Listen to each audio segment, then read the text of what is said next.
Hi everyone, তো অনেকদিন পরেই আজকে সকালে পাস্তা বানাচ্ছি। সবসময় যা দিই আজকেও তাই দিচ্ছি, শুধু ডিমটা দিইনি।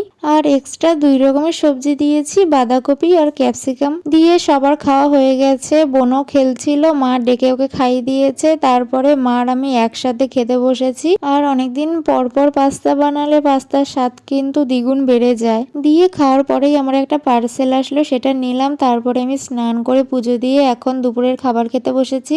মেনুতে আছে পাতা বাটা, চোকলা আলু ভাজা, লাউ চিংড়ির ঘন্ট আর কাতলা মাছের ঝাল। আর লাস্টে ছিল পান্তুয়া। পেটটা একটু ভরা ছিল বলে মিষ্টিটা দেরি করেই খেয়েছি। তারপরে সন্ধেবেলায় সন্ধে দিয়ে সবার জন্য চা করেছি। বাবা তো দুধ চা খায় না, বাবাকে লিকার চা করে দিয়েছি। মা আর আমি খাচ্ছি। আমার আবার দুধ চা কাপের থেকে স্টিলের গ্লাসে খেতেই বেশি ভালো লাগে। দিয়ে বোন আবার আমাদের ঘরে এসেছে, এই নতুন জিনিসটা কিনেছে দেখানোর জন্য।